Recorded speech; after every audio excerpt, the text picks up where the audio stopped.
أعوذ بالله من الشيطان الرجيم بسم الله الرحمن الرحيم أستغفر الله سبحان الله والحمد لله ولا إله إلا الله الله أكبر ولا حول ولا قوة إلا بالله العلي العظيم عدد خلقه ورضا نفسه وزنة عرشه ومداد كلماته اللهم صل وسلم على سيدنا محمد الشفيع المشفع خير خلق الله وعلى الأنبياء والمرسلين وآلهم وصحبهم آل الله. A dá ọpẹ́ tí ó pọ̀ fún Ọlọ́run, ọba dáadáa tí ń kíyèsí wa, ọba tí mójútó wa, ọba tí ó fi ojú ọ̀nà rere yìí mọ̀ wá, tó ní ká mọ ìsìláàmù lọ́nà, ó fi ọ̀nà ìmánì mọ̀ wá, ó ní ká mọ̀ lọ́nà, ó fi ọ̀nà ihsánù mọ̀ wá, ó ní ká mọ̀ lọ́nà. Abẹ́ Ọlọ́run ọba kó jẹ́ aláṣepẹ́ ń di oore, kó má gba oore ìsìláàmù lọ́wọ́ wa láíláí, kó má gba oore ìmánì lọ́wọ́ wa láíláí. Àwọn oore mìíràn tó ti wá jórí ayé tọ́lọ́run ṣe fún wa, bẹ̀rẹ̀ látòrí àzìkí, Ọlọ́run má fi jẹ wá níyà, àlàáfíà má fi yọ wá lẹ́nu, ìfàyàbalẹ̀ Ọlọ́run má fi dán wa wò, oore lórí ọmọ, oore lórí aya, oore lórí gbogbo nǹkan tá a ní àti tó ní wá nínú àwọn òbí wa àtàwọn táwa náà bí. Ọlọ́run ìdùnnú ayérayé ni ó jẹ́ á máa bá pàdé ńbẹ̀, ayọ̀ ni ó jẹ́ á máa bá pàdé ńbẹ̀. Àfilẹ́yìn kí Ọlọ́run, a wá tọrọ ìkẹ́ Ọlọ́run àti ìgẹ́ rẹ̀, àánú rẹ̀ fún òjíṣẹ́ ńlá Nábì Muhammad, olólùfẹ́ Ọlọ́run tó jùlọ, ẹni tí Olúwa gbé dìde láti wá fi wá mọ̀nà ọ̀nà òtítọ́, ẹni tí ó ná gbogbo tó ní, Allahu Akbar, Ànábì ná gbogbo tó ní nínú agbára, ó ná gbogbo tó ní nínú in tó mọ̀ pé ó lè ṣe wá láǹfààní, gbogbo ọ̀nà láti jẹ́ ká soríire pátápátá l'Ànábì sánná ní. Ànábì sallallahu alaihi wasallam bá débi tọ́lọ́run náà tún ròyìn rẹ̀ pé laqad ja'akum rasulun min anfusikum, òjíṣẹ́ kan la gbé dìde sí yín láàrin yín, azizun alayhi ma anittum, gbogbo tó lè kóyà jẹ yín, gbogbo tó lè jẹ́ ìṣòro fún yín, a máa kà á láyà, yóò gbé sínú ọkàn yìí pé nǹkan kan ò gbọdọ̀ ṣàwọn ẹjọ́ mi. Azizun alayhi ma anittum harisun alaykum, a máa ṣojú kòkòrò pé gbogbo tó bá jó orí pátápátá lọ́dọ̀ Ọlọ́run, ìjọ mi gbọdọ̀ nípìn bẹ́ẹ̀. Ọlọ́run wá níbi mu'minina ra'ufur rahim, ó láàánú gbogbo mùmìnì púpọ̀, ó sì níkẹ́ yín lọ́kàn, aṣáájú rere ni. Ọlọ́run bá wa ṣe kẹ́ṣẹ́gẹ́ fún, bá wa lékún níkẹ́, bá wa lékún lọ́lá, bá wa lékún lọ́lá láwùjọ gbogbo àwọn ànábì Ọlọ́run. Gbogbo àwọn ànábì Ọlọ́run tó wá kú náà la tọrọ ìkẹ́ fún, àtọrọ ìgẹ́ fún wọn. Ọlọ́run bá wa bùkún kẹ́ wọn, bá wa bùkún ìgẹ́ wọn. Àtọrọ fún gbogbo àwọn ẹni rere, àwọn àfáà wa tí wọ́n ti lọ, àwọn tí wọ́n ṣẹ́kù nínú gbogbo àfáà tí wọ́n gbé òdodo ẹ̀sìn dání, gbogbo àwọn àfáà tí wọ́n fáyé ó bàjẹ́, àwọn àfáà tí ìwọ Ọlọ́run ọba ń fi wọ́n ṣèyànràn pé ẹrú rere rèé, tí wọ́n ti lọ, gbogbo wọn la tọrọ fún ọ. Àwa tọrọ fún àwọn tó ṣẹ́kù nínú àwọn òbí wa àtàwọn tó kọ́ wa ń kéwú, Ọlọ́run bá dúró tí wọ́n bá pẹ̀lú wọn. Mo sọ kalẹ̀ kíkí náà sórí olóòtú wa, brother wa Abdulgani Afáriogun, tí wọ́n ní platform Alabibi TV yìí. Mo kí yín kú iṣẹ́, mo kí yín kú iṣẹ́. Èyí ni ó jẹ́ èkejì tí èmi náà wá ṣe àbẹ̀wò lórí platform yìí, platform rere tí ẹ ti ń tan ìmọ́lẹ̀ ẹ̀sìn kárí ayé. Ọba tí ó ní ẹ̀san rere lọ́dọ̀ kó má ṣàbà san yín lẹ́san lóore. Àsìkò ní kálukú ń fi ilẹ̀, kì í àwọn èèyàn tí bá ń wò wá níta ń pé àsìkò tá a máa fi sọ̀rọ̀ ó kéré sí àsìkò tá a máa fi ṣe wàhálà bó ni gbogbo technicalities bọ́rọ̀ yóò ṣe jáde. Ọ̀tọ̀ ní kẹ́ wá kámẹ́rà, ọ̀tọ̀ ní kẹ́ wá fóònù tó ṣe dáadáa, ọ̀tọ̀ wá ní kẹ́ ṣẹ̀ṣẹ̀ wá laptop, tá a bá rìkọ́ọ̀dù tán bó la ṣe máa convert, bó la ṣe máa compress, nítorí ẹni tó fẹ́ wo ẹlòmíì agbára wọn ọ̀ka data tó wọ́n, a wá fẹ́ compress ẹ̀ kó lè reduce quality, káwọn èèyàn tán máa subscribe data náà, káwọn náà lè láǹfààní àti wò, níbo ló yẹ ká edit, gbogbo irú wàhálà yẹn, kéèyàn wá paṣẹ́ tí kò máa ṣe nítorí Ọlọ́run, ó yẹ ká kí ó ń tọ̀hún, Ọlọ́run ní ó kì, àmọ́ ẹ káwa náà ò fi ẹ̀mí ìmoore hàn. Brother Abdulgani, Ọlọ́run jẹ́ bámbi tó lérè, ó gbóǹtẹ́ pàtì pátápátá tẹ́ fi mójútó iṣẹ́ Olúwa pé mo fẹ́ jẹ́ iṣẹ́ yìí, mí náà fẹ́ gbìyànjú báwùjọ ṣe rí yìí, a fẹ́ kó dáa jù báyìí lọ.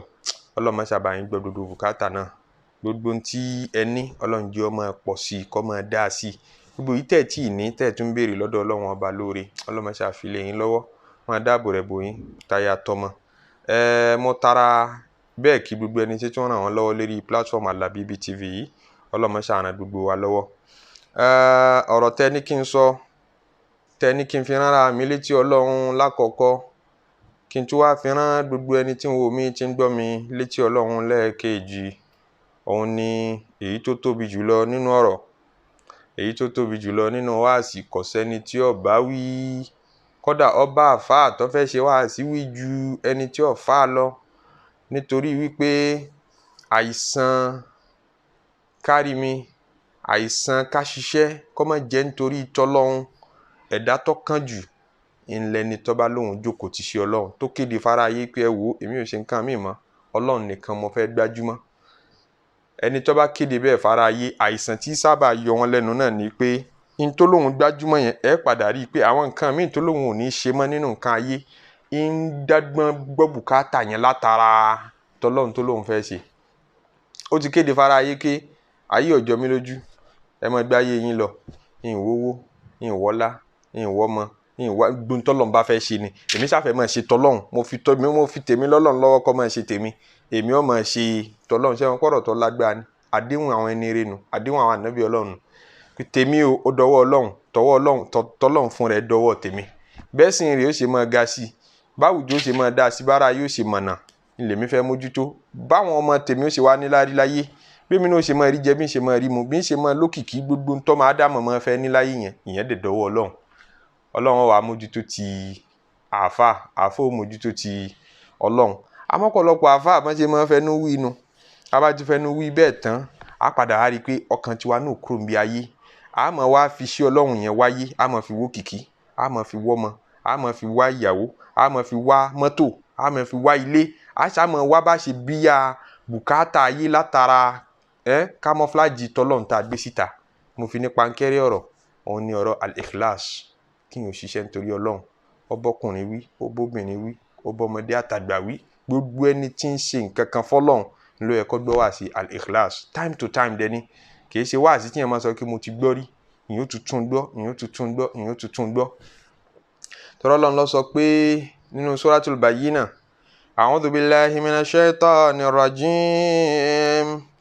bismillahir rahmanir rahim.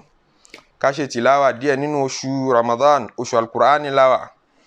Ọlọ́run ní lam yakunil ladhina kafaru min ahlil kitabi wal mushrikina munfakin hatta ta'tiyahumul bayyinah rasulun minallahi yatlu suhufan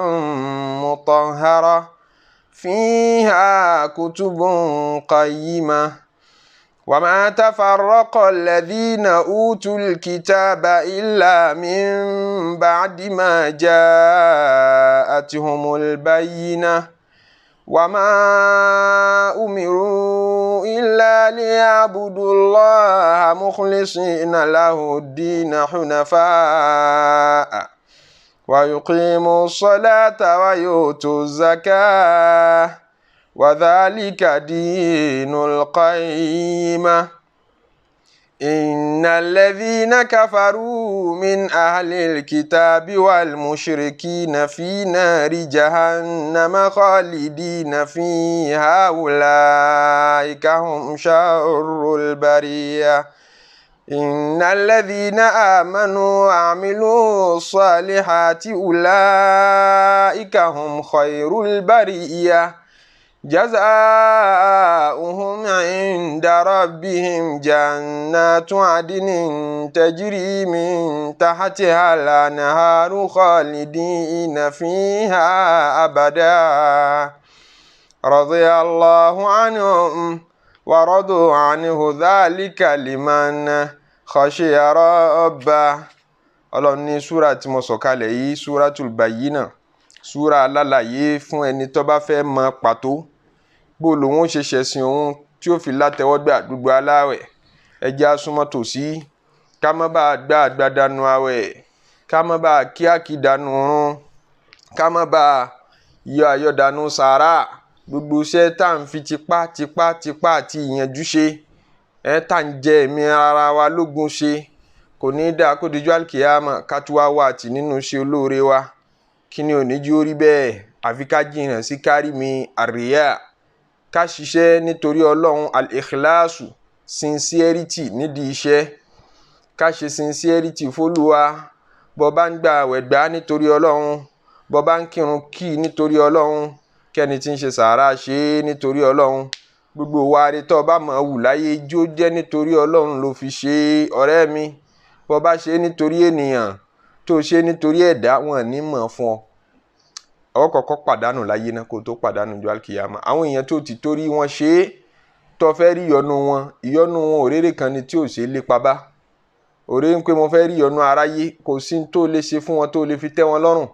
wọ́n padà ṣe nǹkan kan tí ó bà ọ́nú jẹ́ pé ha ládùúrú bí mo ti forí àtọrùn ṣe fún yín tó ṣe ń tẹ́ fẹ́ fi san padà fún mi ní. àníyàn wa ní ṣe tún dàmọ́ nígbà náà pé ó dà èmi fọ̀rọ̀ mi lọ́lọ́run lọ́wọ́ Ọlọ́run ó san mí lẹ́san kò ní san lẹ́san o kò ní san lẹ́san o mistake tọ́pọ̀lọpọ̀ máa ṣe nù tó bá náwó nítorí kárí mi ọmọ àbúrò rẹ tó mú sọ́dọ̀ tó tọ́jú dàgbà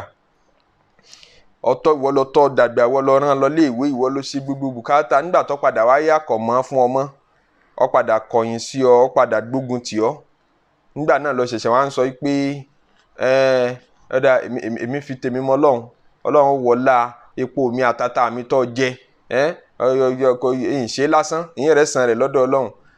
àwọn ṣẹ̀ṣẹ̀ ń dà ní ẹlẹ́ni lẹ́yìn iṣẹ́ nu ìyẹn dà ní ẹlẹ́yìn iṣẹ́ kí n tó ṣiṣẹ́ nìyẹn tí mo dà níyàn kí làníyàn rẹ̀ ń jọ́ tó ń tọ́jú ẹ̀ ṣáníyàn kọ́ padà dèèyàn ńlá láyé kọ́ padà tọ́jú àwọn ọmọ tiẹ̀ náà ló fi tọ́jú ẹ̀ ní àbáníyàn pé tó bá dijọ́ àlùkìyámọ̀ mo fẹ́ k'Ọlọ́run ó san mí lẹ́san olóore ṣe é mọ̀ pé àṣàkáṣà ní tá a mọ̀ dáa ẹ jẹ́ àṣàánú ọmọ lọ́mọ àmọ́ bí àwọn ọmọ tiwa náà di lọ́jọ́ ọ̀la àmọ́ táwọn náà di lọ́la bóyá àwọn ni wọ́n tọ́jú ọmọ tiwa náà àmọ́ àníyàn yẹn ló fi tọ́jú ọmọ lọ́mọ pé bóyá àwọn ni wọ́n tọ́jú ọmọ tiẹ̀ náà lọ́la wọn á padà láàánú rẹ mọ́ wọn rẹ́dí àti tọ́jú àwọn ọmọ tiẹ̀ mọ́ lọ́la ó ṣẹ̀ṣẹ̀ wá fẹ́ fọ̀rọ̀ mọ́ lọ́hùn k'Ọlọ́run ní ara èmi kọ́ ló ṣiṣẹ́ yìí fún initially ibi tó ṣe sí náà ni ó ti lọ́ọ́ gbẹ̀sán ẹ̀ àwọn dẹ̀ ti àwọn rẹ́dí àti san lẹ́san ìyẹn àwọn tó tọ́jú àwọn tó ṣoore fún bẹ́ẹ̀ wá lọ́pọ̀lọpọ̀ dáadáa míì tá à ń ṣe nínú ayé náà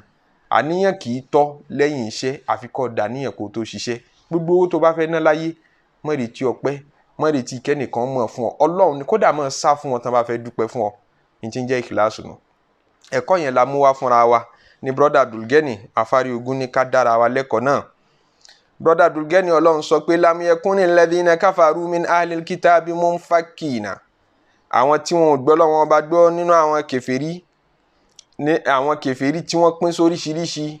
kèfèrí ahlul kitabi kèfèrí àwọn tá a fún ní tírà tí wọ́n dojú tírà Ọlọ́run ọba rú nínú àwọn táwọn ànábì Ọlọ́run ọba tó ṣáájú ti jíṣẹ́ fún rí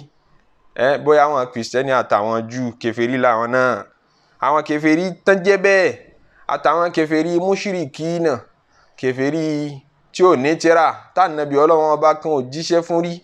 àbí wọ́n jíṣẹ́ fún wọn rí àwọn ò tiẹ̀ rí tọ́lọ́run rò mọ́ àwọn ti mójútó òòṣà ni wọ́n ń forí balẹ̀ fún àwọn ẹlẹ́bọ gbogbo àwọn kèfèrí bẹ́ẹ̀ Ọlọ́run ní lam yakunil ladhina kafaru min ahlil kitabi wal mushrikina munfakina wọn ò ní jáwọ́ wọn ò ní yẹ̀ wọn ò ní gbò bí wọ́n ṣe máa bá a lọ nìyẹn hatta ta'tiyahumul bayyinah títí tẹ́rì jẹ́mi ìṣòfì dé látọ̀dọ̀ Ọlọ́run ọba yẹn ni pé bóun náà ṣe fẹ́ jáwọ́ bóun láláìdá ṣe fẹ́ máa rẹ̀ láláìdá tọ́lọ́run ọba fi òdodo ránṣẹ́ pé òdodo rèé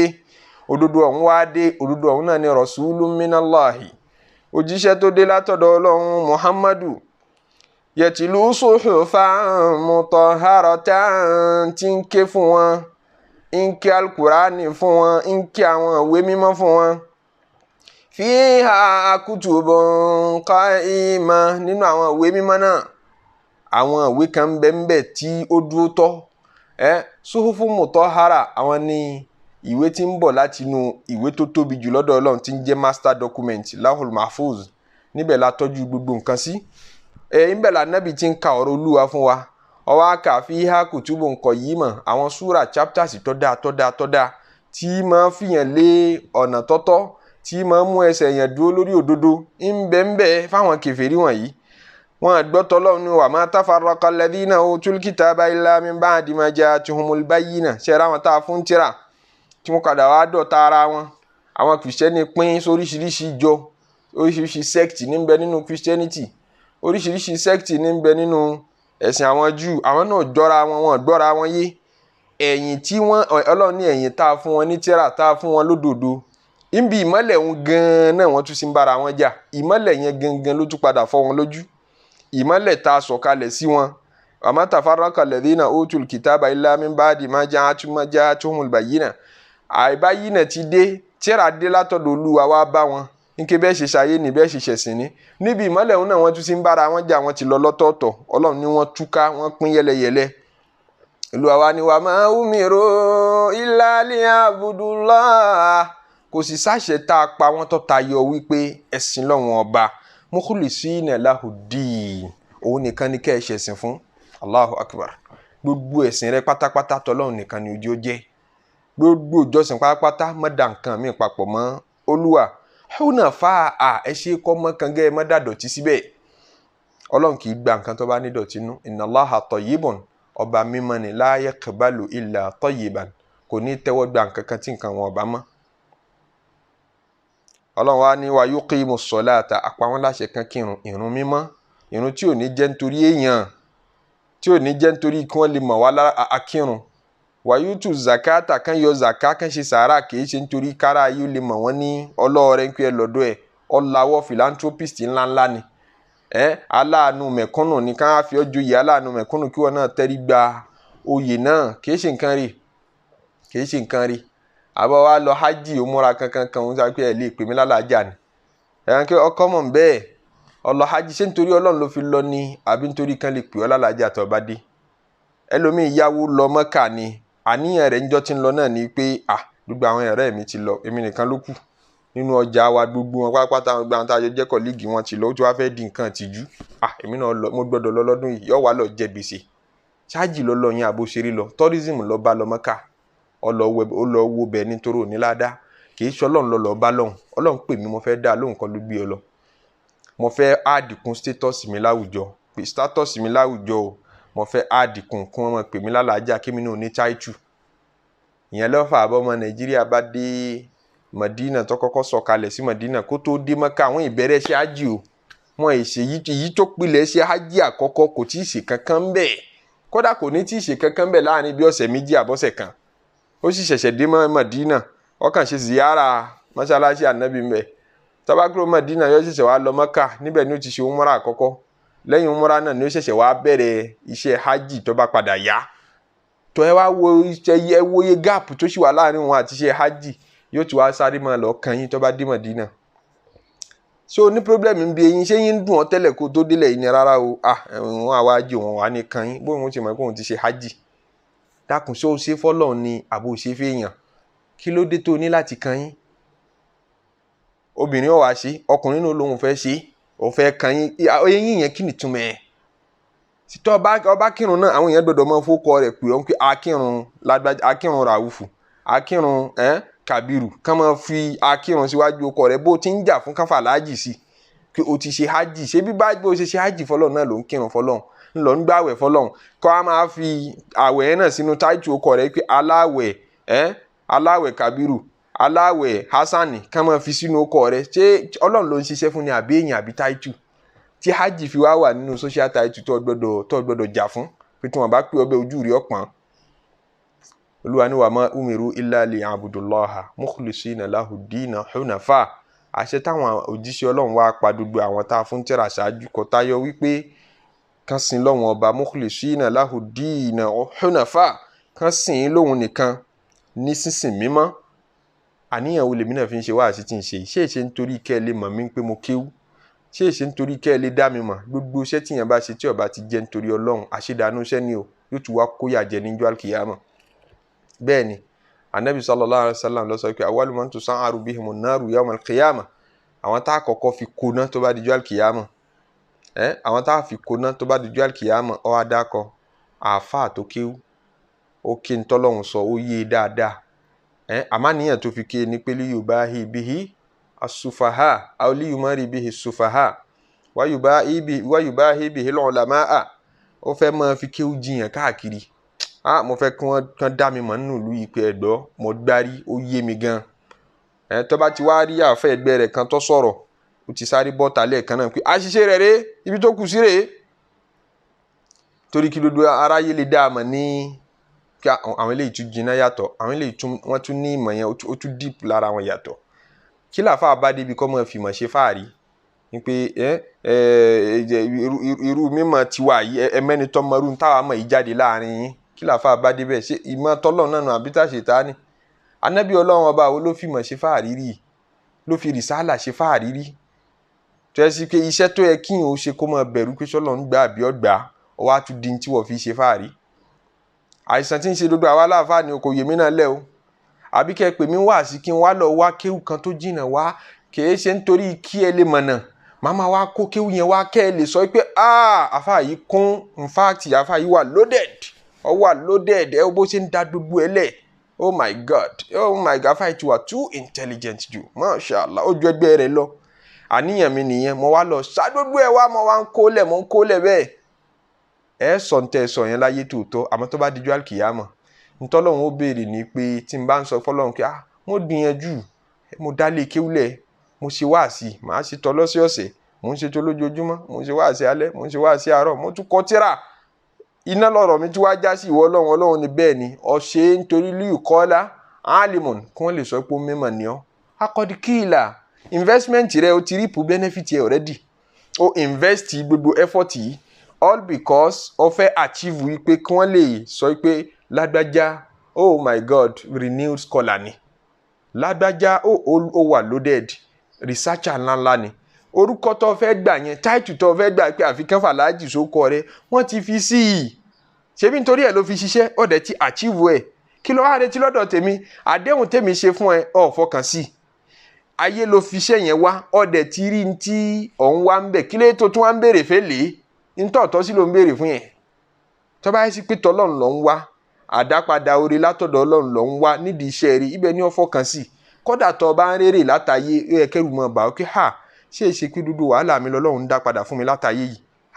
Táwọn èèyàn bá ń dúpẹ́ fún wọn ó yẹ kí ìdúpẹ́ àwọn èèyàn máa ní ọ lára. Ó fún lówó yín wá ń kọlù rẹ ó yẹ kára máa ní ọ pé dákun má pè mí ojúṣe mi ní í ṣe. Ọlọ́run ròyìn àwọn ẹni rẹ̀, àwọn anáwó nítorí Ọlọ́run oníwáyò tó yẹn múnà tán àmọ́ wọ́n bá fún ni lóúnjẹ jẹ aláhùbì lóúnjẹ tó ṣe pàtàkì táwọn náà ní bùkátà sí, mìsíkínà wọn á fún aláìní jẹ, wáyẹ̀ tí mọ́ ọmọ òrukàn tí ò ní bàbá láyé, wá àsírá ẹni tí ń bẹ nínú ìgbèkùn ọmọ ọ̀dọ̀ kan ẹnìkan tí wọ́n san sálárì fún, wọn ó ṣàánú ẹ̀. Innama nutimukum liwajhillahi, wọ́n máa sọ pé à ń fún yín jẹ nítorí Ọlọ́run nìkan ni o. La nuridu minkum jazaa wala shukura. Kódà àrètí ọpẹ́ ẹ mọ̀ yẹn ẹlẹ́ àwọn èèyàn wa kan wá dúpẹ́ ń pé dákun lágbájá ṣe mí lóore o. Ọ̀rọ̀ mọ́tò fún mi ẹ dákun ẹ bá ń dúpẹ́ lọ́wọ́ rẹ̀, mi ò fẹ́. Bẹ́ẹ̀ bá pè mí tẹ́lẹ̀ fẹ́ dúpẹ́ mi ò ní gbé kọ́ọ̀lù yín. Àwọn èèyàn tán bá rí bẹ́ẹ̀ Ọlọ́run láwọn la fẹ́ san lẹ́san olóore. Àwọn tán náwó nítorí Ọlọ́run nìkan tí wọ́n ná nítorí òkìkí. Owó tó ná tó fi mẹ́ni tó mórí àtẹni tí ò mórí wọ́n rè gún níwọ náà. Ó ṣe lè dẹ́ni tó mórí mọ̀ yàtọ̀ sẹ́ni tí ò mórí ń pé lágbájá kò mórí bó ṣe wà yẹn bẹ́ẹ̀ fi torí tọrùn ṣe fún un, kódà kò ní appreciate, kódà kò ní dúpẹ́. Ó fún un ní kíní jò ní kó mọ̀ tiẹ̀ lè gbẹ́lẹ́bẹ́ àbí kó mọ̀ lè rán yàn dìde wá dúpẹ́, kó tiẹ̀ mọ̀ lè pè wá dúpẹ́. Kí ni wọ́n fọkàn sí pé yóò dúpẹ́ sí? Tó bá dúpẹ́ ọ̀hún ṣé kò yẹ kó níwọ lára? Ajásípò ní ìkìláàsì oore tó ṣe yẹn àtowó tó náà yẹn náà kò lẹ́san lọ́dọ̀ Ọlọ́run ọba. Tọ́ra níyàn kò yẹ kó fọkàn sí pé ó yẹ kó dúpẹ́ tẹ́lẹ̀. Ọmọlúàbí gẹ́gẹ́ bí ọmọlúàbí tiẹ̀ ó yẹ kó wọn ó dúpẹ́ responsibility tiẹ̀ nìyẹn. Inú pé àmọ̀wọ́ lọ́mọlúàbí kí ọmọlúàbí gidi nìwọ kò yẹ kí wọ́n fọkàn sí. Ìjọ ọmọlúàbí tiẹ̀ ní pé kó ọmọ fọkàn sọpẹ́, ìjọ ọmọlúàbí tiẹ̀ ní pé kó dúpẹ́. Wá ní mọ̀ check responsibility tiẹ̀ pé kílé tí ò dúpẹ́ tó bá ti check àbí tọkàn rẹ bá ń bọ̀ sọ pé lágbájá ò ṣe wá dúpẹ́ àbó wá ń wí káàkiri bẹ́ẹ̀ ajá sí pé wọn náà fọkàn sọ pé ọpẹ́ ló ti torí ẹ̀ ṣiṣẹ́, ò ní bẹ̀san rẹ̀ níwájú Ọlọ́run ọba mọ́, ò ní bẹ̀san rẹ̀ pàdé níwájú Ọlọ́run ọba mọ́. Kí gbogbo owó chẹ́ẹ̀kì ara wa o, àwẹ̀ là ń gbà yìí ká mọ̀ bá gbé àgbàdànù. Sàárà àtàwọn iṣẹ́ olóore tá à ń ṣe kán adijọ́ àlùkìyámọ̀ bá ṣe wàhálà yìí tó náà kán ní inú náà lọ́rọ̀ wa tún já sí. Ọlọ́mọdé orí bẹ́ẹ̀ fún wa o, ọlọ́mọdé orí bẹ́ẹ̀ fún ẹjá tètè pẹ́ra wa sákèésí. Ànábì sallallahu alayhi wa sallam ó dá wa lẹ́kọ̀ọ́ nípa àwọn iṣẹ́ tí yẹn bá ṣe níṣẹ́ mímọ́. Àwọn iṣẹ́ tí yẹn bá ṣe tó bá jẹ́ iṣẹ́ mímọ́, àwọn nìyẹn lè fi bẹ lọ́wọ́n ọba tó bá dijọ́ ṣòro, tó bá dijọ́ pọ́njú, torí àwọn nìkan ló wà nínú rẹ́kọ̀dù. Ẹ gbọ́ mi, àwọn nìkan ni wọ́n wà nínú rẹ́kọ̀dù wa. Gbogbo yìí tá a bá ṣe tá a fà níyẹn kárakára yóò lè mọ̀ wá, mo fẹ́ kán gbà. Wọ́n wá pè ọ́ sóde, ó wá ń lọ donate owó débi owó tágbára rẹ̀ ọ̀ká o tún ní kí wọ́n announce ẹ̀, all because ọ̀rẹ́ rẹ̀ òun donate 1 million lọ́wọ́ àwọn kí ṣé tí n bá ní mo fi 500,000 naira kalẹ̀ ṣé wọ́n ní wò pé mo bìlò rẹ̀ ní status àbí nǹkan mi bẹ́ẹ̀ lẹ́ni tá a jọ ṣe kékeré dàgbà announce 1 million fẹ́mi náà ṣe mọ̀ ṣàníyàn tọ́lọ́run nìyẹn mọ́ ó sì mọ̀ ẹ́ pàdéhùn tó ṣe yí àdéhùn ọ̀rọ̀ ni wọ́n máa lépa rẹ̀ káàkiri lépa ẹ̀mí rẹ̀ káàkiri owó tẹ̀ ṣàdéhùn fún wa gbogbo jàmáà tán gbọ́ ṣé tí ṣe bí àwọn tán organize program ti rówó gbà wọ́n ní wọ́n pa ìyálàyà owó níbi fundraising tí wọ́n ṣe fún ẹgbẹ́ jàmáà kìíní kan àwọn ṣe bówó wọlé meanwhile ó gbé wọn mára ni lójú agbo pẹ̀lú àwọn àdéhùn ọ̀rọ̀ wọ́n wá ń lépa ẹ̀mí rẹ̀ káàkiri ó fún wọn 100,000 ó mú yòókù ṣe mọ́ ó fẹ́ gba yìí ó fẹ́ gba òkìkí wa yuhibbuna an yuhmadu bima lam yaf'alu ntọ́ ọmọ ipò tọ́ sí iṣẹ́ tó ṣe ó fẹ́ fi ara orúkọ fúnra rẹ̀ ẹlòmíì tún ṣe kárí mi lérí iṣẹ́ tí ò ṣe ṣe mọ̀ pé díndín àdánwò tá à ń sọ̀rọ̀ rẹ̀ bọ̀ ní pé kó ṣe kárí mi lérí iṣẹ́ tó ṣe alò ní rí ládàá iṣẹ́ náà lọ́dọ̀ Ọlọ́run ọba mọ́ èyí tó tún wá burú jù ní pé kọ́ ọmọ ṣe kárí mi lérí iṣẹ́ tó ṣe o tún wá fẹ́ fi gba oríyìn o tún wá ń claim ẹ̀ o tún wá ń sọ èyí tó ṣe gan ọ̀ gbọ́dọ̀ sọ èyí tó ṣe ọ̀ gbọ́dọ̀ máa sọ káàkiri kó fi gba oríyìn èyí tó ṣe fún rẹ̀ ká tó wá pé èyí tó ṣe. Anabi sallallahu alayhi wa sallam wá pìtàn ó fi dára ayé lẹ́kọ̀ọ́ Imam Bukhari gbà wá Imam Muslim àtàwọn afa aládìsí mìíràn tọ́pọ̀ wípé àwọn mẹ́ta kan bẹ wọ́n ṣiṣẹ́ òdodo sọ́dọ̀ Ọlọ́run ọba wọ́n á fẹ́ fi iṣẹ́ òdodo yẹn béèrè nǹkan iṣẹ́ tá a bá ṣe tó bá jẹ́ iṣẹ́ òdodo tó ṣe nítorí tọ́lọ́run nìkan alóhùn nìkan lọ́wọ́ òwe òun nìkan ni wọ́n rẹ́gísítà ní sánmọ̀ gẹ́gẹ́ bí iṣẹ́ gbogbo yìí tó bá ṣe nítorí òkìkí àti gbajúmọ̀ ọmọ ìyá mi ò ṣe é lásán ni nítorí torí ẹ̀ ṣe é láyé òun nìkan náà ni ẹ̀san rẹ̀ tọ́lọ́run bá ní orí gbajúmọ̀ ńbẹ̀ láyé ajá sí pé ọfà tó ta ó ṣe déédéé ẹran tó fẹ́ panu tó bá tún wá rí iyì tó rò pé ó rí ńbẹ̀ tó padà tún rí iyì yẹn láyé àwọn tó ṣoore yẹn fún tán bá padà fà ìmoore sú ọ láyé ajá sí pé ọfà tó ta kò mú ẹran tó ti torí ẹ̀ pa tó bá tún déwájú Ọlọ́run ọba náà ó tún ní bá nǹkan kan pàdé ó pòfo ayé ó tún pòfo àlìkìyámọ̀ Ọlọ́run má jẹ́ á pòfo. Ànábì wa ní àwọn arákùnrin mẹ́ta kan bẹ̀ intalaqa thalathatu nafarin àwọn arákùnrin mẹ́ta kan bẹ̀ tí wọ́n ń lọ mimman kana qablakum nínú àwọn tán ti ṣayé yìí ṣáájú ẹ̀yin mùsùlùmí hatta awahumul mabitu ila gharin wọ́n ṣe ìrìn àjò débi tí ilẹ̀ fi wá ṣú àwọn kí n bi tí ilẹ̀ ṣú dé yìí kò ní dáa ká túmọ̀ rin ìrìn ẹjẹ́ àsinmi ká wánú kòtò kan nítorí tójò bá káwa mọ́ àbí òtútù ẹjẹ́ wánú kòtò kan tí ń bẹ níbi àpáta òkè yẹn ká sùn síbẹ̀ ká sinmi síbẹ̀ fadakhaluhu Ànábì ni wọ́n wọnú òkè náà lérí àpáta fanhadarati sakharatun minal jabali fasaddat alayhimul ghar ní òkúta kan atẹ́gùn fẹ́ atẹ́gùn wá fẹ́ òkúta kan látòkè àpáta yẹn ń fẹ́ bọ̀ wá gírírírírírírírí ó dé ojú bí kòtò táwọn sá sí lórí àpáta yẹn báyìí ní òkúta yẹn bá há sẹ́nu ọ̀nà kòtò yẹn òkúta ńláńlá ó há sẹ́nu ọ̀nà kòtò yẹn tí ń túmọ̀ sí pé òkúta ti dé wọn mọ́nú kòtò tí wọ́n wà àwọn mẹ́ta wọ́n dẹ̀ ti sùn lọ. wọ́n wá tají wọ́n rí i pé níbo lábàjáde òkúta ò sí ń bí nígbà tá a wọnú bí èwo lòkúta tó wá dí wa mọ́ wọn wá gbìyànjú wọ̀n parí mẹ́ta wọ́n ti òkúta yẹn ti torí òkúta tó tóbi ní òkúta yẹn ti dé wọn mọ́nú ihò yẹn ṣé ẹ mọ̀ pé tí wọ́n bá rí ibi jáde ibi tí wọ́n parẹ́ sí wọn déhùn torí tó ń jẹ bá ti tán tí hair flow ò sí mọ́ atẹ́gùn ò sí mọ́ wọ́n pa kò ní pẹ́ kò ní jìnnà tí wọ́n fi fàyè ilẹ̀ tí wọ́n já sálkìyámà wọ́n wá dààmú pé kí ni ká ṣe wọ́n tì ariwo dẹ̀ ṣe pa pé ẹ̀yin èèyàn àwa ń bí orí pápá ni wọ́n wà dẹ́sà tí wọ́n wà wọ́n ń ṣèrìn àjò ni kò sẹ́nì kankan ń ta tí ó tiẹ̀ gbáriwo wọn ká tó wá pé rí àpáta lọ́hùn ni wọ́n wà. fakọ́ọ̀lù wọ́n wá jọ jíròrò láàrin ara wọn pé innahu la yunajjikum min hadhihi sakharati illa an tad'u Allaha bi salihi a'malikum. kò sí tó lè kó àlà níbi tá a bọ́ sí àti ibi tá a ti bára wa ìtọ́ tayọ pé ká pe Ọlọ́run ọba ní kíkankíkan ọ̀nà tó sì dùn pé Ọlọ́run ọba ní kíkankíkan ni pé iṣẹ́ wo ń kálukú ṣe tó dáa lójú pé mo gbìyànjú lérí eléyìí mo ṣe é ó dẹ̀ ní mọ́jẹ̀mú tọ́lọ́run fi gbaṣẹ́ pé sí i lára ìyẹn ni pé mo ṣe nítorí Ọlọ́run ọba nìkan kìí ṣe iṣẹ́ tíyẹn máa fọkàn sí pé mo fẹ́ kí lágbájá ó dúpẹ́ fún mi mo fẹ́ kó dọjọ́ iwájú kémi náà lè rí i kà ní pé àríṣe làríkà àríkà bàbá rẹ̀ gún gbogbo orú àṣàkáṣà bẹ́ẹ̀ iṣẹ́ tíyẹn bá fi ṣe kò lè látẹ ọgbẹ́ ò lè fi bẹ́ lọ́hùn nínú ìṣòro kọ́lọ́ndọ̀ lóhùn torí sẹ́yìn òwúlẹ̀ rẹ kò wà registered lọ́dọ̀ lọ́hùn iṣẹ́ tó bá wọnú ìwé rẹ ní sánmọ̀ ló lè fi bẹ́ lọ́hùn. wọ́n á jọ jíròrò láàrin ara wọn pé tọ́rọ̀ bá rí bó ṣe rí yìí ó dà pé ntọ́ dáa ni pé kíkálukú wá iṣẹ́ rí gbòógì kan tó ọmọ ipò ṣe tó dẹ̀ jẹ́ sí pé nítorí Ọlọ́run nìkan ló fi ṣe, kò sáníyàn míì tó tayọ àníyàn tọ́lọ́run ọba láàrin ìwà àtọ́lọ́run ọba nìkan lálẹ́ fi bẹ́ lọ́hùn tọ́rọ̀ bá rí báyìí o. Qala rajulun minhum, ẹni tó kọ́kọ́ fi iṣẹ́ bẹ́ lọ́hùn nínú wọn, wọ́n ní Allahumma olúwa o, kana li abawan, ó kúkú mọ̀ pé mo lóbi méjì láyé, shaykhani wọ́n ti dàgbà, kabirani wọ́n ti dúgbó, wa kuntu la agbiku qablahuma ahlan wala malan, ó sì mọ̀ yí pé òun kì í ṣètọ́jú pé a fẹ́ jẹun ṣáájú àwọn òbí méjèèjì, kódà tó fi máwọn ìyàwó òun àwọn ọmọ wọn kì í jẹun ṣáájú pẹ́rẹ́ǹtì òun méjèèjì. Òun mọ̀ọ́mọ̀ ṣe ní òfin bẹ́ẹ̀, ní pọ́lísì bẹ́ẹ̀ pé àwọn bàbá mi àti ìyá mi ní ọ̀kọ̀ọ̀kan máa jẹun nínú ilé yìí náà gẹ́gẹ́ bí ìtọ́jú fún òbí, pé káwọn mi tọ́ ọmọ tèmi gan tó jẹun, káwọn ìyàwó mi tó jẹun, kémi náà tó jẹun, káwọn ọmọ ọ̀dọ́ tó jẹun, bàbá mi àti ìyá mi ní ọ̀kọ̀ọ̀kan fẹnu kan jẹ, wọn bá ti fẹnu kan jẹ nìkan fẹnu kan jẹ nínú ilé yìí gẹ́gẹ́ bí ọmọ rẹ̀ láàrin wọn àtòbí ẹ̀ bẹ́ẹ̀. Ọlọ́run ó kúkú mọ̀ bẹ́ẹ̀, ó ń fi ń bẹ lọ́hùn, ó ní fàánà àbí ìtọ́lá bùṣájàrí ń yà ò mọ́, ó sì mọ̀ níjọ́ kan tí mo jáde lọ láti lọ gégi, mo fẹ́ fi dáná,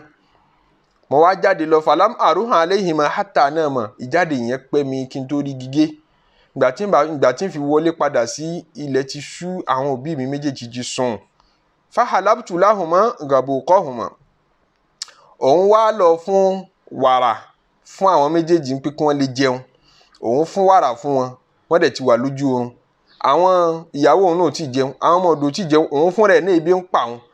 Òfin nínú ilé sì ní pé àfi káwọn òbí òun jẹun kí àwọn tó jẹun, òbí méjèèjì ti wà lójú oorun, àwọn òdẹ̀ tí ìrojú sùn, ebi ń pa wá. Òun wá fún wàrà fún wọn. Fawajatuhuma na'imayn, mo déwájú àwọn méjèèjì mo rí pé wọ́n ti sùn. Fakaritu an agbika qablahuma ahlan wala aw malan, òun sì kórìíra gẹ́gẹ́ bí òfin pé káwọn wá jẹun ṣáájú wọn nítorí pé wọ́n ti ẹ̀ ń sùn. Falabistu, òun wá pẹ́ ń bẹ̀, òun ti torí pé wọ́n jí, òun pẹ́ ń bẹ̀. Walqadhu ala yadayya, ń fi ń bẹ lọ́run, Ọlọ́run ó sojú rẹ̀ níjọ́ náà, ọmọ sí níjọ́ náà, òun wá gbé alqadah, òun ni igbá aha tá a máa bu nǹkan mu sí, òun wá gbé dání báyìí, òun gbóúnjẹ wọn dání. Falabistu walqadahu ala yadayya antadhiru istiqadahuma, òun retí pé ìgbà tí wọ́n bá tó jí lẹ́nìkan tó jẹun nínú ilé yìí, nígbà bàbá mi bá tó jí látò fẹnu kan jẹ, nígbà ìyá mi bá tó jí lẹ́nìkan tó fẹnu kan jẹ nínú ilé yìí. Fakaritu àbí hatta bariqal fajiru, títí tí ilẹ̀ fi mọ́, ètí má alfajari ti fi bẹ́ẹ̀ bẹ̀rẹ̀ sí ní máa yọ, ń làwọn òbí mi tó jí fastayqaza, wọ́n wá jí fashariba gabuqahuma, wọ́n wá mu wàrà tí mo fún fáwọn méjèèjì, wọ́n ṣẹ̀ṣẹ̀ wá mú nígbà náà. Nígbà táwọn mú tán lèmi tó wá jẹun, nígbà tán mú tán níyàwó mi tó jẹun àtàwọn ọmọ ọ̀dọ̀ mi. Ó wá ní Allahumma olúwa o, ntí mo ṣe ń jọ náà, in kuntu fa'altu dhalika, tó bá yẹ pé ntí mo ṣe ń jọ náà ibtigha'a wajhika, nítorí ìwọ Ọlọ́run ọba nìkan mo fi ṣe, ẹ ti rí ntafẹ́ lónìí o, ntó fi ń bẹ lọ́run lára ntó ṣe gẹ́gẹ́ nìyẹn. Irú iṣẹ́ bẹ́ẹ̀ mélòó ni wọ́n ní tó dá ọ lójú pé nítorí Ọlọ́run nìkan ló fi ṣe, tó lè fi bẹ Ọlọ́run pé Ọlọ́run tó bá yẹ pé ntí mo ṣe ń jọba nítorí rẹ nìkan, yìí ṣe nítorí kára yóò lè mọ̀ mí mọ̀, yìí ṣe nítorí káwọn èèyàn ó lè fi yìn mí, yìí ṣe nítorí káwọn èèyàn ó lè kí mi kú iṣẹ́. Mélòó bẹ́ẹ̀ ló ní nínú iṣẹ́ rẹ, nínú àkáǹtì rẹ, mélòó bẹ́ẹ̀ lèmi náà ní nínú gbogbo gbìyànjú mi. Ṣé kébí ń ṣe lọ́mọ kéwú tọ́pọ̀ ni mò ń dù, pé kan sọ pé nínú àwọn àfáà tó lọ́mọ kéwú tó ṣàṣeyọrí jù ńlẹ̀ yìí mo jẹ́ kan bẹ́ẹ̀, tó yá jẹ́ pé òkìkí àṣeyọrí mò ń dù, òkìkí kí ní followers ni mò ń dù, òkìkí kí jẹ̀mọ́ mi ó tóbi ju tẹgbẹ́ lọ mò ń dù. Ṣé kìí ṣe pé bẹ́ẹ̀ ló ṣe rí? Kí máa yẹra mi wò, kí wọn náà máa yẹra rẹ wò ní igun tiẹ̀ náà. Arákùnrin yìí wá ń sọ pé Ọlọ́run tó bá yẹ sí pé láàrin èmi rẹ ọmọ àmọ̀dájú pé nítorí rẹ nìkan ẹ̀yìn láníyàn mi ìlérí tí mo ń ṣe fáwọn òbí mi yẹn tó tayọ pé nítorí rẹ mo fẹ́ rí ìyọ́nú rẹ lára wọn. Fafarrij anna ma nahnu fihi, òkúta tó dí mọ́ wa yìí, tó dí ilẹ̀kùn tí a bá jáde yìí, mo fẹ́ kó tú wa lẹ̀ mbẹ́.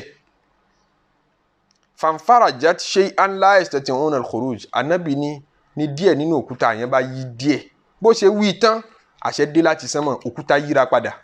Ta ló sọ fún yín pé òkúta kì í gbọ́rọ̀? Ta ló sọ fún yín pé bọ̀rọ̀ gidi làwọn òkúta? Ọmọ ènìyàn ya láìmọ̀ kan lójú ọmọ pa àwọn kankan bọ̀rọ̀ gidi. Kí lọ́lọ́run ó bá sọ̀rọ̀ tí ò ní gbọ́rọ̀ Ọlọ́run, pé mo fẹ́ communicate àpáta. Níjọ́ tá Ọlọ́run fẹ́ fi rẹ̀ hàn Nábì Musa alayhi salatu wassalam, nígbà tá Nábì Musa ní mo fẹ́ rí wọ Ọlọ́run, ó lè rí mi, ó dá máa wo àpáta yìí, fa in istaqarra makanahu fasawfa tarani. Tápáta yẹn bá dúró láàyè yẹn tí ó bá yíra padà, ó padà rí mi. alamma tajalla rabbuhu lil jabali ìgbà t'Olúwa fi ara hàn t'Olúwa fi rẹ̀ hàn àpáta ja'alahu dakka l'àpáta bá fọ́. Kí l'àpáta rí? Ajá sí pé àpáta tún rí náà. Àpáta ń gbọ́rọ̀, àpáta ń sọ̀rọ̀. Ànábì sallallahu alaihi wasallam nínú irhasatu nubuwa rẹ̀ ó nígbà tí ìjà Ànábì ó bẹ̀rẹ̀ fóun níbẹ̀rẹ̀ pẹ̀pẹ̀. Òun mọ igi kan ní Mẹ́kà tẹ́sí pé kò yí kéye sálámà sóhun kóhun tó dìjà Ànábì gan nígbà tí kinní náà ṣẹ̀ṣẹ̀ bẹ̀rẹ̀ àwọn àpẹẹrẹ náà ṣẹ̀ṣẹ̀ bẹ̀rẹ̀ igi kan bẹ Mẹ́kà tóun bá ti kọjá lẹ́gbẹ̀ẹ́ rẹ̀ yóò sì mọ sálámà sóhun igi tí wọ́n rò pé kì í sọ̀rọ̀. Ọlọ́run ti sọ nínú Al-Qur'an ní gbogbo wọn ni wọ́n ń kí mi walakin la tafqahuna tasbihahum lè gbọ́ bá ṣe ń kí mi yé. Ẹja inú odò ń kí Ọlọ́run, ẹranko làwa pè wọ́n, àwọn ẹranko tó ń ṣe mẹ́ẹ̀ káàkiri wọ́n ń kí Ọlọ́run, wọ́n ń bọ́ Ọlọ́run sọ̀rọ̀. Níbo la ti wá ní kí Olúwa bá àpáta sọ̀rọ̀? Allahu Akbar. Ọlọ́run bá àpáta sọ̀rọ̀ bó ṣe bá iná sọ̀rọ̀ níjọ́ tó communicate iná tán sọ Ànábì Ibrahim alayhi salatu wa salam náà sínú náà àṣìná náà ń gbọ́rọ̀. Ọlọ́run ní kulna ya naru a sọ pé iná o kuni bardan ó yá di tútù ọ̀dẹ̀ gbọ́. Gbogbo wọn pápátá ẹ̀dọ́ Ọlọ́run ọba t'Olúwa máa communicate wọn ni wọ́n. Ọlọ́run a sì mọ́ fi ṣàmì ṣe bá Ànábì sallallahu alaihi wasallam náà bá àpáta Uhudu sọ̀rọ̀ tá Ànábì ní Uthbut ìwọ àpáta Uhudu ó yá dúró nígbà tá àpáta Uhudu fẹ́ máa mì. Ànábì communicate àpáta Uhudu tá Ànábì tún sọ fún wa pé àpáta Uhudu yà máa sunkún ìmọ̀ banújẹ́ lérí ipò òun mí sí Ànábì sallallahu alaihi wasallam. Ọlọ́run wa communicate àpáta òkúta náà pé kó yí ra padà àdúrà náà gbà. Arákùnrin kejì àmọ́ dédé bí ó gbàdé kò tí ì ṣe jáde láìsẹ̀tì'una al-khuruj wọn tí lè jáde ẹnu àlàfo tó ṣí yẹn kò tó tí yẹn lè gbà jáde. Okùn kẹ́ni kejì náà wà nǹkan kan fi bẹ lọ́hùn tí òun náà ṣe síwájú Ọlọ́run níṣẹ́ rí tẹ́mi rẹ̀ dẹ̀ balẹ̀ pé kì í ṣe nítorí nǹkan mi tọ́ta yọ lọ́hùn láàrin mi àtọ́lọ́hun ọba nìkan iṣẹ́ yìí ò ní kárí mi nú ni wọ́n fi sọ pé ìtọ́ dáa jù nínú iṣẹ́ ní ìtọ́ bá ṣe ń kọ̀kọ̀ nítorí pé ìtìyàn bá ṣe ń gbangba gẹ́gẹ́ bí ẹ̀dá mọ́nìyàn ẹ̀mí rẹ̀ ó mọ fàmọ́ kí wọ́n yàn ta ni wọ́n yìn tí ní orí òní dùn. Yorùbá ní yìnyín jẹ́ ń ṣe mí yìnyín jẹ́ ń ṣe mí túmọ̀ sí pé tó bá kí mi lérí eléyìí máa tún ṣe mí ìmí ìtọ́ wá ń ṣe lẹ́ẹ̀kejì yẹn nítorí kíkì tàná ni o ajá sí pé nítorí kíkì yẹn ló fi tẹ̀síwájú ń bẹ̀ nítorí kíkì yẹn ló fi ń ṣoore yìnyín jẹ́ ń ṣe mí òun ṣe mí nítorí pé wọ́n ti kí ọkù tàná kìí ṣe pé nítorí pọ̀ ń tágẹ́tì ládàá lọ́dọ̀ Ọlọ́run ọba mọ́. Arákùnrin kejì ní Allahumma Olúwa o kánátìlì ibnatu amin ọmọ àbúrò bàbá mi abẹ́gbọ̀n bàbá mi kan bẹ arábìnrin kánát ahabba nasi ilayya mo fẹ́ràn ẹ̀ gan faratu ala nafsiha mo dẹ̀ náníyàn àti bá a lò pọ̀ kódà kò tẹ́ ẹ lọ́rùn mo ti wí fún ó ti ń bá a sọ̀rọ̀ pé jẹ́ àṣẹ kìíní yìí ẹnìkan kan ò ní mọ̀ ó dà kí lọ fẹ́ kọ́gbà wàmtánà àti ọ̀yarí hàtà alámátìbìhá sanatun minas sinin títí tí ìṣẹ̀lẹ̀ kan fi wá ṣẹlẹ̀ sí ìṣẹ̀lẹ̀ ibi ìṣẹ̀lẹ̀ wàhálà tó wá di pé kò sówó lọ́wọ́ ẹ̀ mọ́ gbogbo ọjà tí ń tà náà parẹ́ fàjà àtìní arábìnrin yẹn wá ní bùkátà tí wàá bá mi gẹ́gẹ́ bí ẹbí pé ń tọrọ ìrànlọ́wọ́ fa ataytuha an shirina wa mi'ata dinar òun wá sọ fún mi mo rẹ́dì láti fún ọ ní owó 120 dinar dinar yẹn gold ni bí kí yàn sọ pé mo rẹ́dì àti fún ọ ní 30 million naira tó lọ fi bẹ̀rẹ̀ business rẹ padà tóun náà wá dààmú lẹ́ni tẹ́bi tí ń pa tara ti ní 30 million naira already àti gbà àlá àmọ́nímọ̀jẹ̀mú nù à ń tòká lé àbẹ́ ní wábẹ́ ìnànà sí ha ń pe ẹ̀yìn ńlẹ̀ owó lọ́wọ́ ẹ̀yìn ńlẹ̀ ni o bó o bá ṣe ń tẹ́wọ́ gbà báyìí ní tèmi náà ń bọ̀ ọ́ sọ láti jọ ìwọ náà ó ṣe tèmi náà o ọmọ yìí pé gbà fún múrí ni gbà fún gbàdà àbí òye àjọsọ yóò jọ yẹra wa ni èmi ní tí wọ́n ń fẹ́ lọ́dọ̀ ìwọ náà ní tèmi náà ń fẹ́ lọ́dọ̀ yín fún ọ lówó tó ń fẹ́ kódà ju bó ṣe lérò lọ mo lè fún ọ bí 30 million naira àmọ́ ibi tí mo fẹ́ dé yẹn gèǹdé bẹ́ẹ̀ fàfà hàn láti ọwọ́ dààmú lọ́sọ̀tún sósì pé òun ò fẹ́ ṣe kínní yìí àmọ́ tóun ọba ṣe bó lòun ó ṣe jẹ bó lòun ó ṣe tọ́jú ìyàwó bó lòun ó ṣe tọ́jú ọmọ òun sì fẹ́ bẹ̀rẹ̀ bísíǹnẹ̀sì òun padà wá yọnu sí kóun ó ṣe fàfà hàn láti ó padà jura lẹ̀ hatta idha qadirtu alayha níjọ́ táwọn wá dá pàdé sí pé ó yá já pàdé níbi báyìí ní yàrá báyìí níbi báyìí ní dédé àkókò báyìí àwọn wá bẹ̀wù àwọn fẹ́ bẹ̀rẹ̀ nígbà táwọn ṣe tán àti bẹ̀rẹ̀ qalat lárábìnrin náà wá sọ̀rọ̀ kan ọlágbára ó ní la uhillu laka an tafudda al-khatima illa bihaqqihi. Ó sì bẹ̀rù Ọlọ́run, ó sì bẹ̀rù Ọlọ́run, ó sì mọ̀ pé n tó fẹ́ bá mi ṣe yìí ọ̀tọ̀, ó sì mọ̀ pé n tó fẹ́ bá mi ṣe yìí bí tó fẹ́ wọ̀ yìí kò tọ́kọ̀ wọ bẹ́ẹ̀ láì ṣètò ẹ̀sìn, láì ṣètò Olúwa, ní kí n so nígi rẹ̀, ní kí n ṣàlàlì rẹ̀. Arákùnrin náà ní fataharajtu, òun wá dààmú àfi gbígbà kó wọn gbọ́ wá sí pé ṣì náà darí. Fataharajtu, ìdààmú bá òun mìíràn lòkó yàn àléyá pé kóun tún máa bá a ṣe nǹkan. Òun ti ṣe tán tóun ti wà ń bẹ̀ tóun ti fẹ́ bẹ̀rẹ̀ lòun bá dìde. Fansaraftu anha, òun filẹ̀.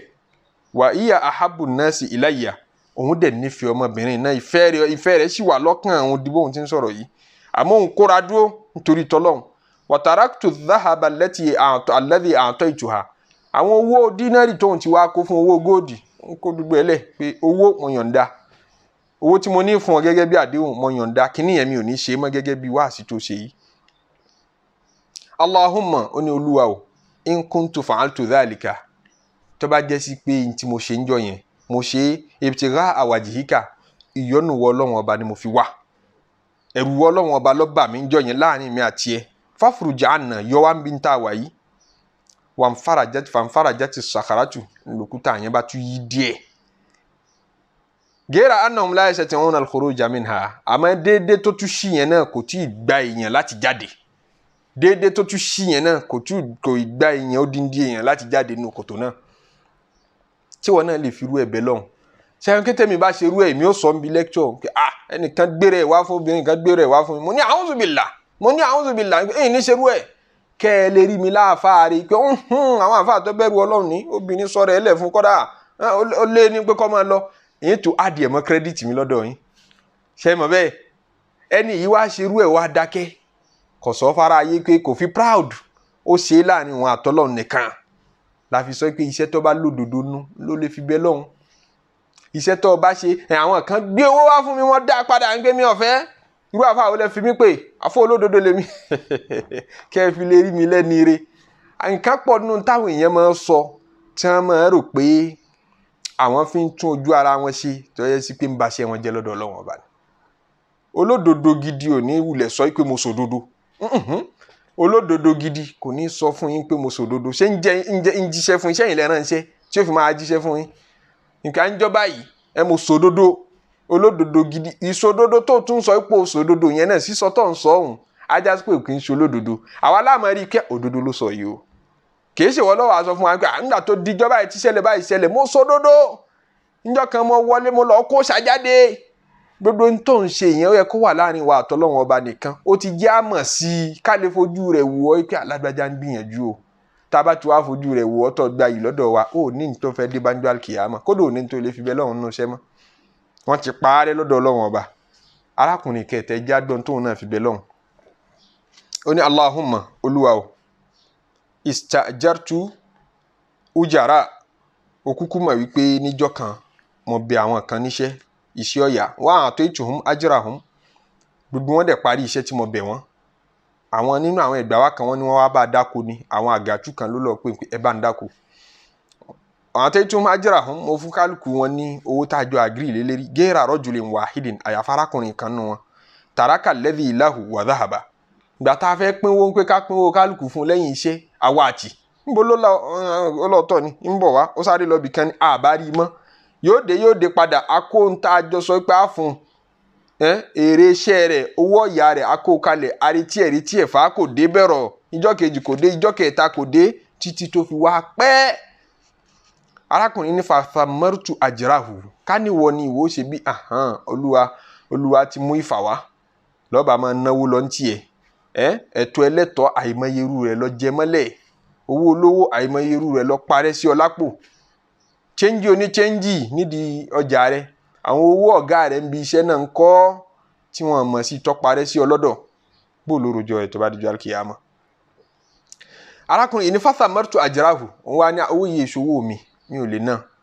Ẹlẹ́ẹ̀kejì ní pé tí n bá ní kówó yìí kalẹ̀ bẹ́ẹ̀ yọ parẹ́. Tó bá parẹ́ èmi mo ní gbèsè ẹ̀ lọ́rùn torí pé àdéhùn ń bẹ láàrin mi rẹ̀. Ṣiṣẹ́ fún mi màá fún ẹ lówó, ó ti ṣiṣẹ́ tiẹ̀. Owó tó yẹ kí n fún yìí gbèsè ní lọ́rùn mi bí n bá san láyé sanjọ́ alkiyama. Ó dà kí ni kí n fowó yìí ṣe o fathamartu ajrahu, òun wá invest yẹ. hatta kathurat Ọlọ́run wá fa àlùbáríkà sówó náà ó wá pọ̀ ó wá ń lékún sí minal amwal àwọn owó náà wá ń pọ̀ sí dúkìá náà ń pọ̀ sí faja'ani ba'da hin ọpẹ́ ó padà wá dé àwọn kan nínú ìgbà wá àdìsí wọn ló tọ́dún kan kó tó dé ọkùnrin ọjọ́ sí yẹn padà wá ó wá béèrè owó rẹ̀ faqala ya Abdallah ó béèrè pé mo béèrè arákùnrin kan ẹrú Ọlọ́run kan ládùúgbò yìí lágbájá mo bá a ṣiṣẹ́ nígbà báyìí mo bá a rúkú pé láwọn kan ó sì agree láti fún mi ní nǹkan báyìí mi ò dúró gbà á mo fẹ́ gbà á lẹ́ni addi ilayya ajri mo fẹ́ kó fún mi ní ẹ̀tọ́ mi irú bẹ́ẹ̀ lè ṣẹlẹ̀ sí wọn náà kódò lè má jabara èèyàn tó mọ̀ lọ́wọ́ bá o lè jẹ́ màláìkà lọ́wọ́ tẹ́sítì rẹ o Ọlọ́run á máa gbérù nǹkan bẹ́ẹ̀ dìde sí yàn tí màláìkà ó gbaṣu ènìyàn wá bá yàn tí ó sì mọ̀ dán o yọ wá ṣiṣẹ́ fún ọ àbí kó gbà á lọ́mọ ọ̀dọ̀ tó ní mọ bó ṣe jẹ́ ní ọ wá ṣiṣẹ́ fún ọ ní ọkàn wá lọ ẹ̀tọ́ rẹ̀ kàn wá wà lọ́wọ́ rẹ̀ ọ máa ṣe bó ṣoríire pẹ̀lú pé ọgọ́ kò ní làákà ìkọ̀ lẹ́ni tí ó fẹ́ jọ rẹ̀ sùn ọ wá dé lẹ́yìn ìgbà náà ọ wá ń béèrè owó pé addi ilayya ajri owó sí ọjọ́ sí mo fẹ́ gbà fakultu wọn wá sọ fún pé kullu ma tara min ajrika min al-ibli sórí rànkúnmí yìí nínú owó rẹ̀ ló wà wal baqari màálù yìí nínú owó rẹ̀ ló wà wal ganami àwọn àgùntàn yìí nínú owó rẹ̀ ló wà waraqiq àwọn ẹrú tó tún jókòó yìí náà nínú owó rẹ̀ ló wà yà lẹ́nu ó ní ya Abdallah la tastahzi bí má fi mi ṣe yẹ̀yẹ́ nítorí owó tí a jọ àgírí lélẹ́rí lọ́jọ́ kìíní àná kò tó báyìí rárá fakultu òun sọ fún un pé la astahzi òbí káyìn fi ọ́ ṣe yẹ̀yẹ́ mo invest owó náà ló fi lálùbáríkà báyìí pé kó má bàa parẹ́ mo ra màálù láti bẹ̀ mo ra rànkúnmí láti bẹ̀ mo ra ẹrú láti bẹ̀ mo ra àgùntàn láti bẹ̀ mo wá ń tọ́jú wọn ni wọ́n dàgbà ni wọ́n pọ̀ tó báyìí fa akhadahu arákùnrin náà wá kó dùgbò ẹ̀ wọ́n wá ń ṣe mọ̀ pé àwọn olódodo báyìí wọ́n sì túkù láyé fastakọ̀ owó sì kó lọ falam yatruk minhu ṣe kódà kò fi nǹkan kan lẹ̀ ń bẹ̀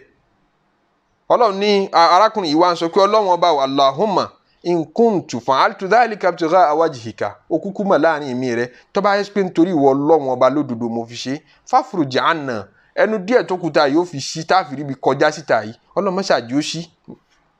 fanfarajati sakhra Ànábì ní òkúta náà bá ṣí lódindi fakharaju yamshun wọn wá láǹfààní àti jáde síta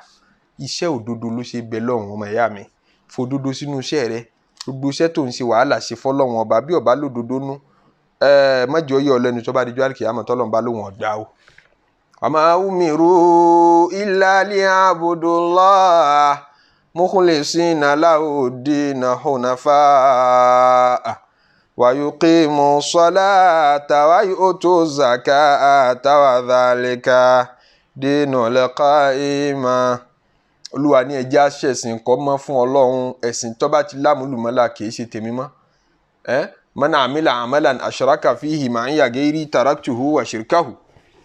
Ànábì lọ́lọ́run sọ pé ẹni bá ṣiṣẹ́ kan nínú iṣẹ́ rí iṣẹ́ ìwújú rí Ọlọ́run tó wá ṣe nítorí àwọn èèyàn tó tún ṣe nítorí tọ́lọ́run náà tó nítorí Ọlọ́run àti torí wípé àníyàn méjì pàdé lórí iṣẹ́ náà mo ṣe nítorí Ọlọ́run àti wípé kán lè mọ̀ yí pé Ọlọ́run ọ̀fà wa náà lẹ̀ ló jẹ́ náwó òun owó tó náà yìí pọ̀ ń bá ná báwọn àwọn aládájọ́ ó ṣe bí tiwa ti ta ni wọ́n ṣe bá ti tòṣì ni ló jẹ́ náà báwọn gbogbo iṣẹ́ tàníyàn bá ti dàrú lérí ẹ̀ tó bá ti pòpọ̀ lérí ẹ̀ bẹ́ẹ̀ Ànábì lọ́lọ́run ní taraktuhu wa shirkahu èmi ò ní bá àníyàn mi ìpín iṣẹ́ àníyàn kíní tó ti torí ẹ̀ ṣe yàn àbáníyàn kejì tó sì kejì tọ́lọ́run Ọlọ́run ní màá yọ̀ǹda fàníyàn ọlọ́mọdé iṣẹ́ ìwọ́ bàjẹ́ kánú àwọn àfáàgbẹ̀ ẹ̀sìn wọ́n pè ní Susi ó ní al-ikhlas ká ṣiṣẹ́ nítorí Ọlọ́run ọba nìkan ní ti ń jẹ́ bẹ́ẹ̀ gẹ́gẹ́ ni pé faqdu ru'yatil ikhlas kọ́ mọ́mọ́ ìpè òun ṣiṣẹ́ nítorí Ọlọ́run ọ̀rọ̀ náà deep ó ní ẹni tá a sọ pé ó ní ikhlas àfáwà Abdulgani ẹni tá a sọ pé ó ní ikhlas ń pé òun ṣiṣẹ́ nítorí Ọlọ́run ìrun tí mo kí yìí nítorí Ọlọ́run ni àwẹ̀ tí mo gbà yìí nítorí Ọlọ́run ni sàárà tí mo ṣe yìí nítorí Ọlọ́run ni òun ni pé faqdu ru'yatil ikhlas kó tiẹ̀ mọ́ yí ọgán pé ṣé nítorí Ọlọ́run ló fi ṣe ọ̀dọ́ mi sórí tọ́ bá ti wà so confident pé èmi tí mo ṣiṣẹ́ nítorí Ọlọ́run èmi ṣiṣẹ́ nítorí èèyàn débi tó a lè máa fi sọ fáwọn èèyàn káàkiri pé mo ń ṣe nítorí Ọlọ́run ni èmi ń ṣe tèmi nítorí Ọlọ́run ni tó tún wá ń wí káàkiri fẹ́rẹ̀ fáwọn èèyàn pé wọ́n ń ṣe tiẹ̀ nítorí Ọlọ́run yìí tó ń wí fáwọn èèyàn náà yẹn ó já mọ́ ipò ní ikhlas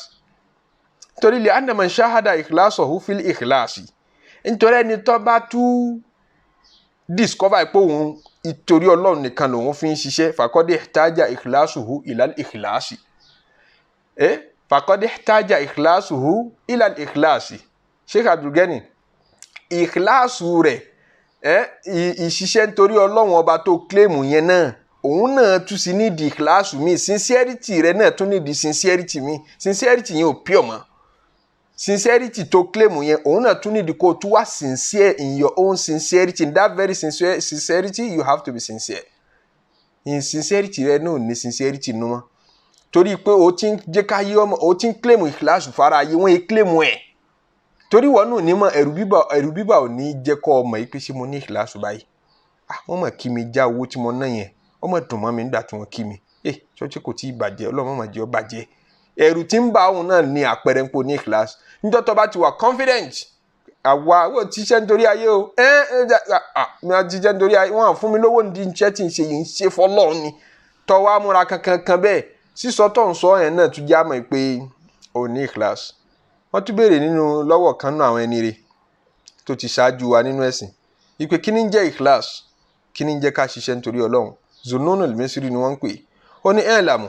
ẹ lọ́ọ́ má mọ̀ dájú annahu la yasfu lil amili amalun illa bil ikhlas èèyàn kan ò lè rí iṣẹ́ tọ́mọ kan gá ṣe àfikún ní ikhlasu nù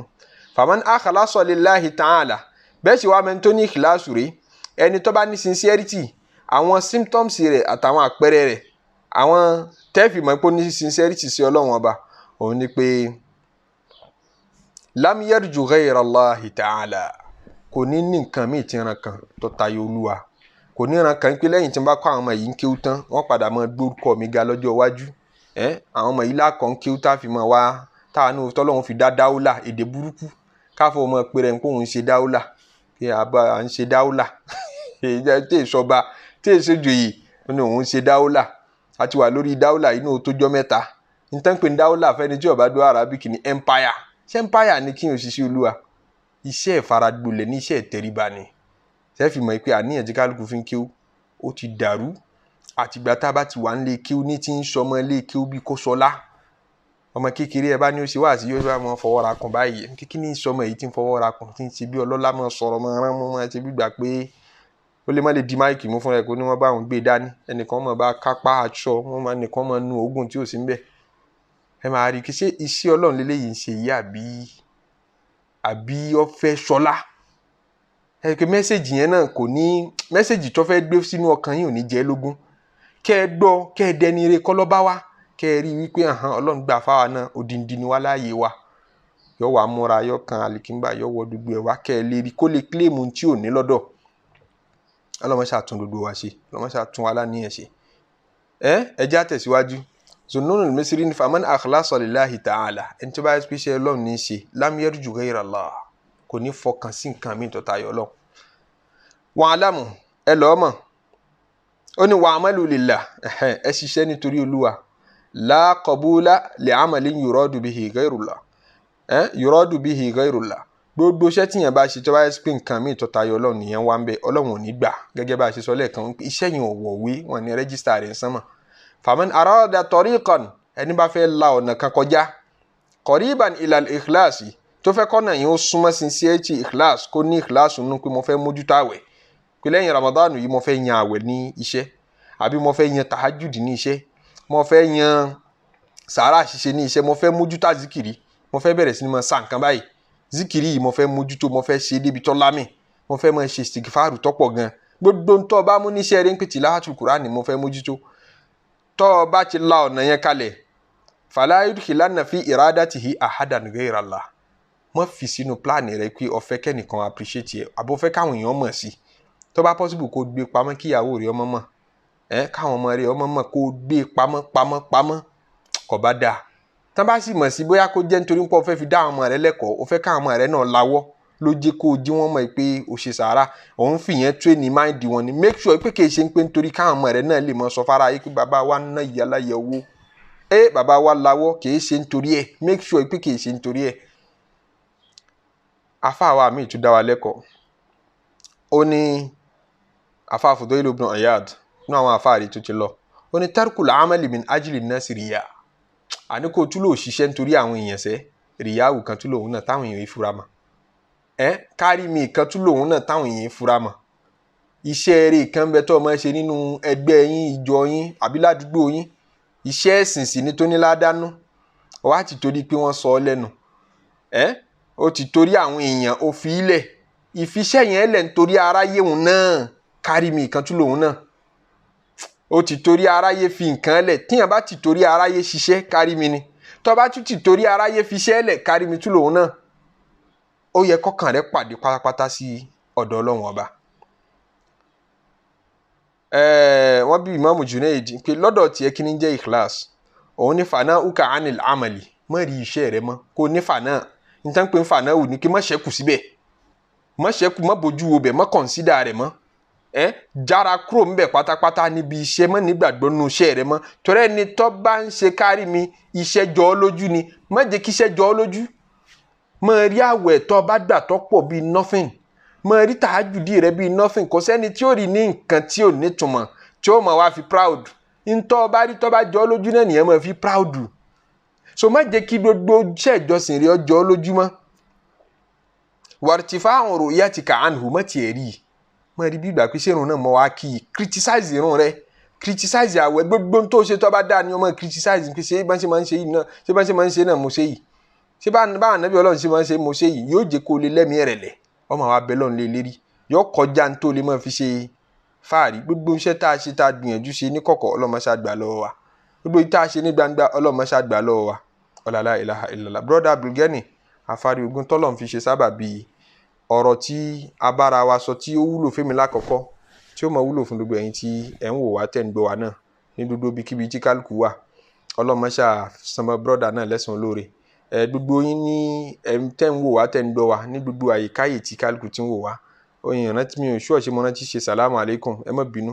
ó dà kí mo sálámà salamu alaikum wa rahmatullahi wa barakatuh lẹ́ẹ̀kan sí gbogbo ẹ̀yin tí ẹ̀ ń kọ́mẹ̀ntì tẹ́ ń bá wa share rẹ̀ tẹ́ ń like ẹ̀ Olúwa bá wa san yín lẹ́san olóore o ẹ bá níbi tó lérè Alabibi TV Ọlọ́run ní jẹ́ ó bàjẹ́ Ọlọ́run ní jẹ́ ó bàjẹ́ yóò máa gbòòrò sí iléeṣẹ́ náà ní jóná brọ́dà wa tọ́lọ̀ ní ká máa mójútó gbogbo ń tẹ́ ẹ ná lé lérí gbogbo wàhálà tẹ́ ẹ ná lé lérí àtowó tẹ́ ẹ ná lé lérí Ọlọ́run ó jẹ́ kẹ́ ẹ bá nínú iṣẹ́ ládàá yín tó bá dojú àlùkìyámà Ramadan táwa ń gbà lọ́dún yìí Ọlọ́run jẹ́ àdọ́pọ̀ rẹ̀ láyé kó má ṣe ní àgbàmọ́ fún wa gbogbo ìgbìyànjú wa nínú ẹ̀ lóru àtọ̀sán Ọlọ́run ṣe níṣẹ́ àtẹ́wọ́gbà àwọn ọmọ wa Ọlọ́run jẹ́ wọn máa lálùbáríkà àwọn aya wa kí wọ́n máa ṣàlùbáríkà àwọn òbí wa àwọn ìyá wa àwọn bàbá wa kí gbogbo wọn máa ṣàlùbáríkà àwọn tá a ní lálùkìyámà Ọlọ́run jẹ́ kí àlùkìyámà yẹ wọ́n Ọlọ́run bá wa fi wọ́n lọ́kàn balẹ̀ ń bẹ̀ ẹni tí ń bẹ nú ìyà bá wa ṣe àforíjìn fún wọn gbogbo àwọn táwọn àánú kẹ́ bá wa ṣàlékún kẹ́ wọn ọ̀làlá ìlà gbogbo ọjọ́ táwọn àánú bá lọ́ọ̀ bá wọn pàdé jábá ìkẹ́ àti ìgbádùn pàdé ń bẹ̀ mọ́jà jíyà sàárè mọ́jà jíyà ná bá dijọ́ àlùkìyámà dà á papọ̀ máwọn ànábì Ọlọ́run kára lè jẹ́nà rẹ̀ wọ̀ yọ́nú sí wa láyé kọ́ yọ́nú sí wa tó bá dijọ́ àlùkìyámà jáṣọdún ayọ̀ subhana rabbika rabbil izzati amma yasifun wa salamun ala al-mursalin walhamdulillahi rabbil alamin.